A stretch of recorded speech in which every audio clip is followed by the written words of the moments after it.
I invite Dr. N. M. Narayanan to present his paper on poetry and poetics in Rigveda. Thank you. Namo Mahatbhyo Namo Arbhagebhyo Namo Yuvabhyo Nama Ashinebhya Yajamadevan Yadi Shaknava Mamajyaya Sasam Samavrukshidewa. Respected Chair, Dr. Radha Vallabh Tripathi, respected Paulo sir, Sri Murali Madhavan sir, my friend Ravindran. First of all, I would like to express my gratitude to the organizers of this seminar who gave me an opportunity to interact with you and share my thoughts with you. Dr. Murali Madhavan asked me to present a paper on poetry and poetics in Rigveda. As you know, Rigveda is the oldest literary monument in the Indo-European world, and it is so vast, the literature of Rigveda. We will not be able to include such in a limited period the poetic merits or poetry explained in Rigveda. Anyway, I made a study in very very summarized form, not an elaborate study. I would start by the words of Professor Max Muller. He told, Vedas are the oldest literary monument of Indo-European world.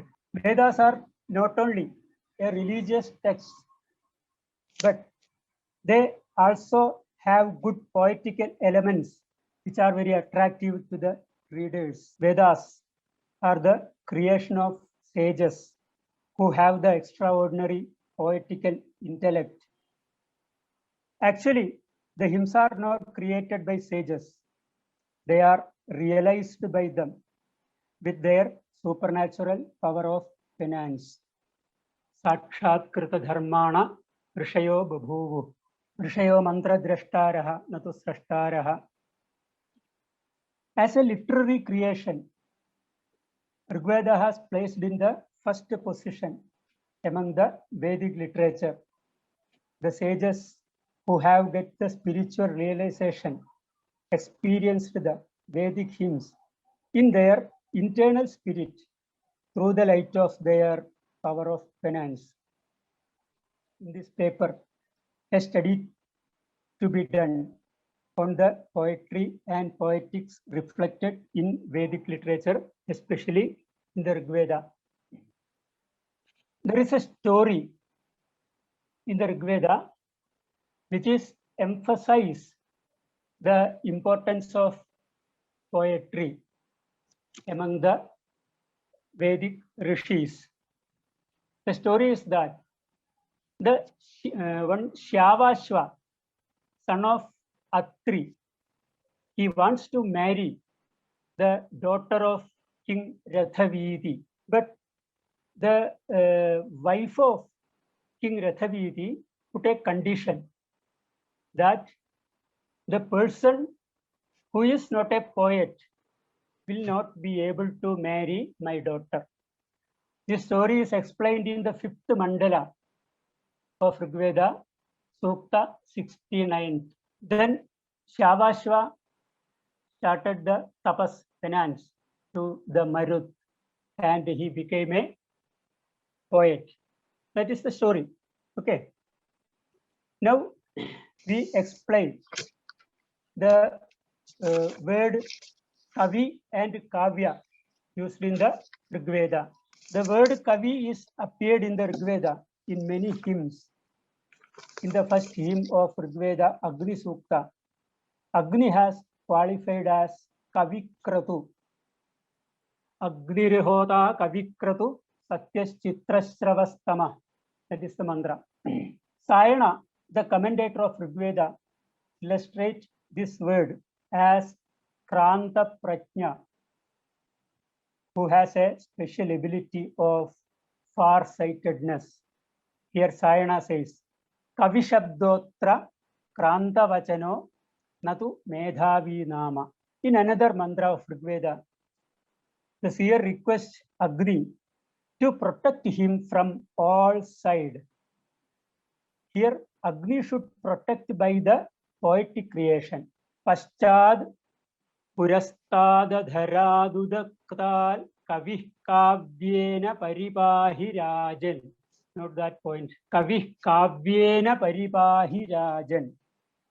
In the commentary of this mantra, Sayana says, He Rajan Deepragne Kavih Kranta Darshanaha Tvam Kavyena Kavi Karmana Paschad Paschimataha Purastad Purvataha Adharad Dakshinatascha Udaktad Uttaratascha Asman Paripahi. Here the commentator says that a real poetic creation of a genius poet has the capacity to protect the pupil from all sides. In the Rigveda, Kavi is also a name of a seer who realized at least 2 hymns. In the 9th mandala begins Ayasoma, 9th mandala, 2nd Anuvaga, 49th Sukta, and Abhipriyani, 9-4-95. This Rishi has belonged to Bhrigu Kula, or son of Bhrigu. So when we recite the Rishi, Bhargava Kavi, just like.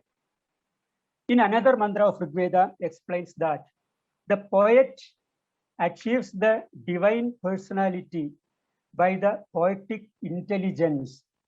Kavi Kavitva Vivirupama-sajal. 10th mandala, 10th Anuvaga, 124th Sukta, and 7th mantra. Sayana says that Kavi Krantadarshi Kavitvena Duloke Atmiyam Tejaha Asaktam Karoti. And the famous mantra Gananantva Ganapatim Havamahe Kavin Kavinam Upamasravastamam. So in that mantra also the word Kavi has been used. Then let us come to the word Kavya.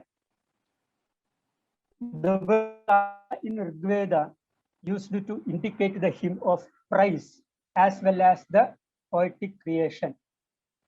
In the first mandala of Rigveda, there is a mantra, Nikavya Vedha Sashvataska. First mandala, 12th Anuvaga, 92nd Sukta, first mantra. According to Sayana, the meaning of Kavya is Kavyani Mantra Rupani.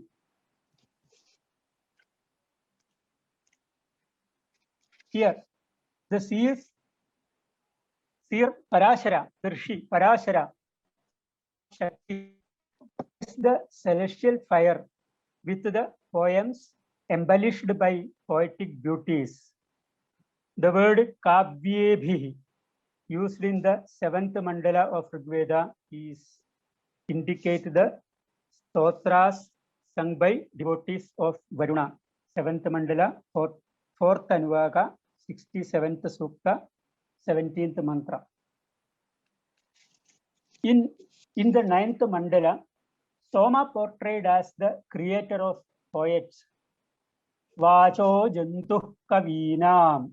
9th mandala, 3rd Anuvaga, 67th Sukta, 13th mantra, 1-3. Sayana explained this mantra as Kavinam Kranta Prajnanam Stotranam Vacho Jantuhu Stuter Janayita.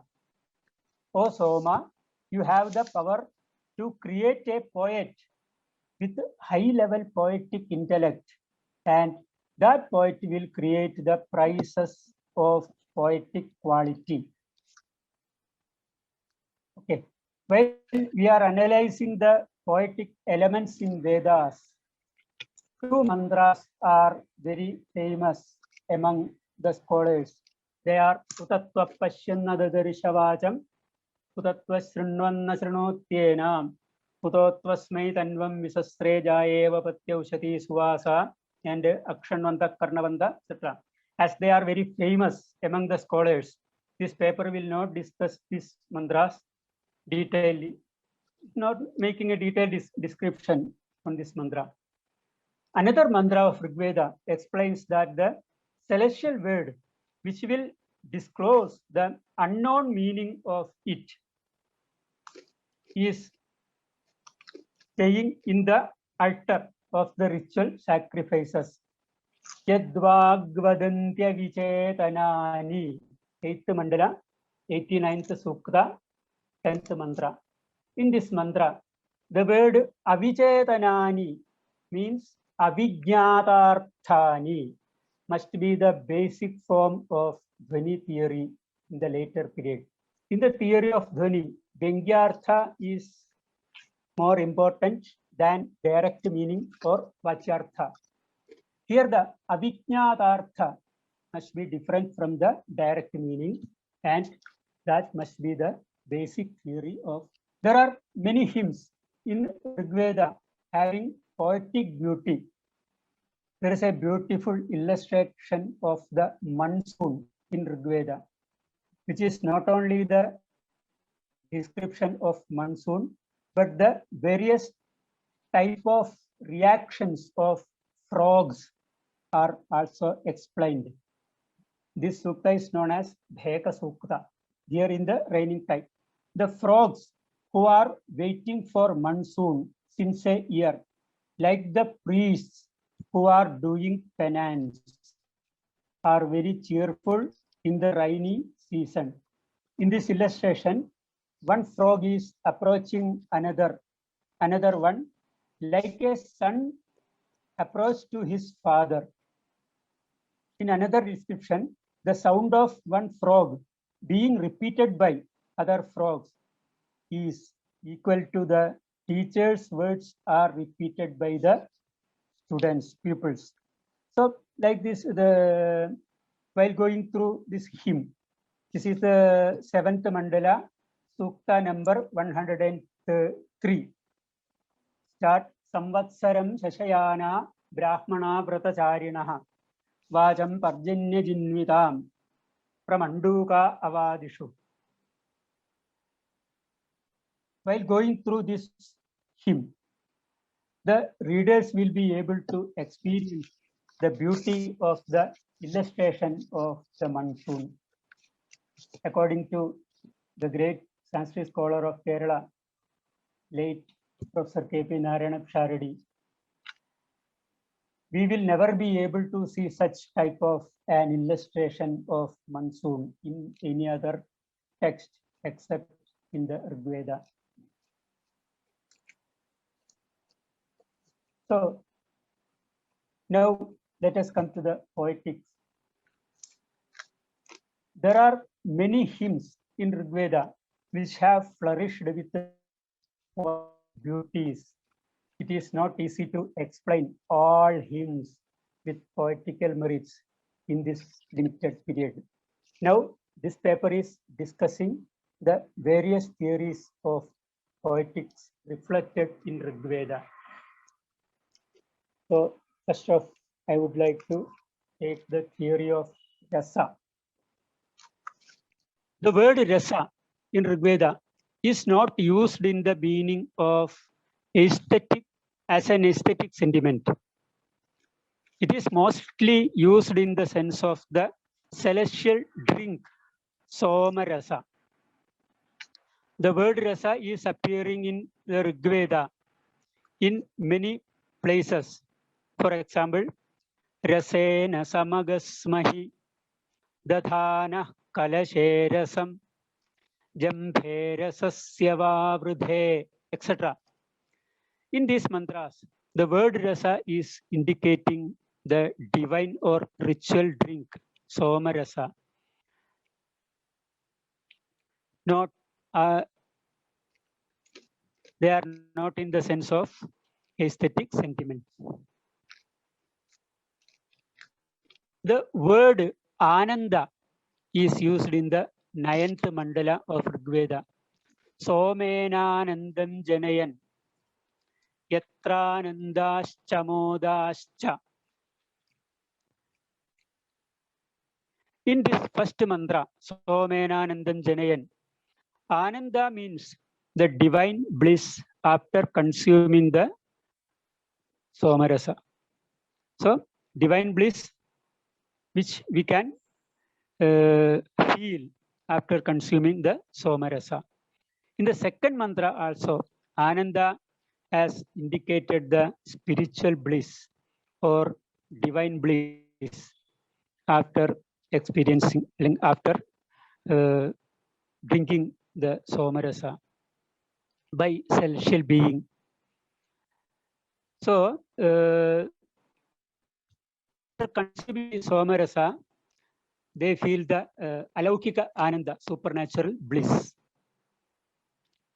According to these observations, the word rasa in the Rigveda is not related to the aesthetic sentiments. While going through the Rigveda, we will be able to experience many type of aesthetic sentiments. Veera rasa is most prominent among them. Veera rasa, heroic sentiment. Indra is portrayed as a fighter in Rigveda. The battle between Indra and the Zeus has been explained in several hymns. Vritra was the most powerful enemy of Indra. The story of destruction of Vritra is explained in several hymns. Pani, Dasyu, Shigru, Dasyu or Dasa, Shigru, etc.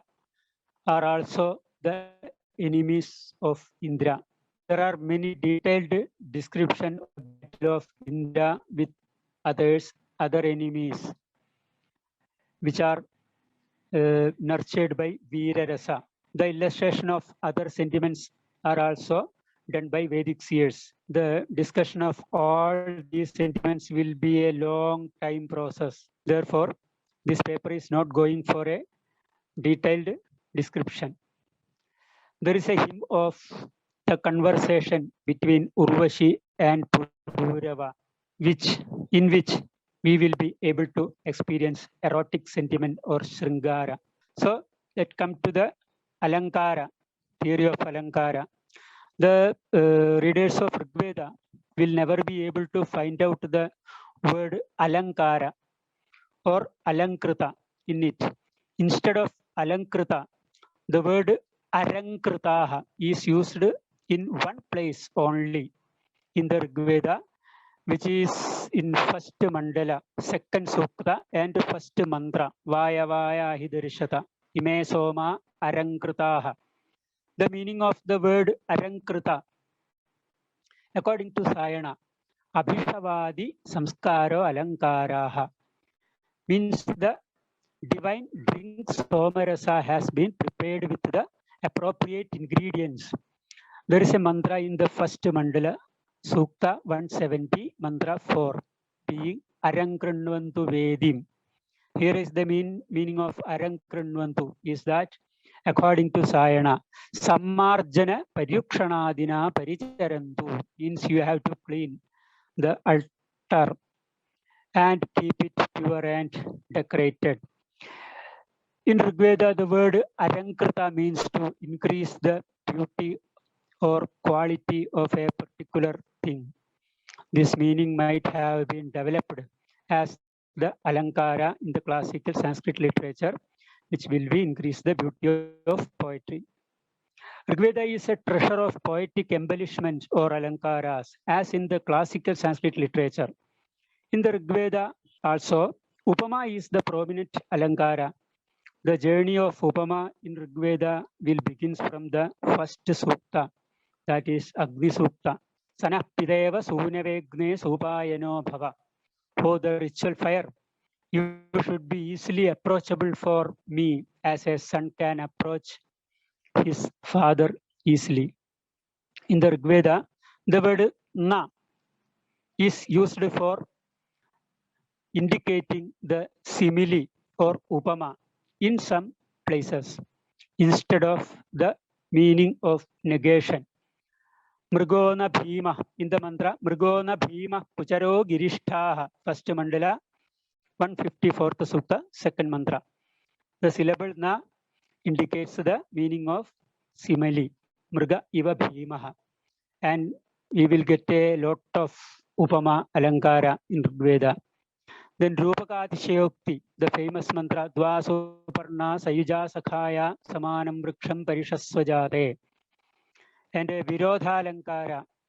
There is a mantra in Akshasukta, Nicha Vartanta Uparispurandi Ahastaso Hastavantam Sahante Divya Angara Irinenyukta Shita Santo Hridayam Nirdahanti. Such type, a lot of Alankaras explained in Rigveda. Shabdajitra, Srinneva Jarbhari Turphari Tu Naitosheva Turphari Varpharika. And the Anuprasa, Savita Paschata, Savita Purastal, Savitottaratal, Savitadharatal, Savitana Suvatu Sarpatadim, Savitano Rasatam Dirghamayu. Now, keeping the limit of time, let me conclude my paper. While going through the Rigveda, we will get a lot of gems of the literary theories. And this topic requires further studies, and the scholars should apply their intellect on this. With these words, once again, I would like to express my gratitude to all organizers. Thank you. Thank you, Dr. Narayanan. Of course, your paper was very informative, and you have showed the poetical elements in Vedas with the story of Shyavashva and the base of Dhvani theory in the Vedic mantras, illustration of monsoon, the Bheka Sukta, famous Bheka Sukta, and the theory of Rasa, the Ananda, the great bliss, and the Alankara concept, and so many such observations. It was a nice presentation, and once again, I thank you for the informative paper.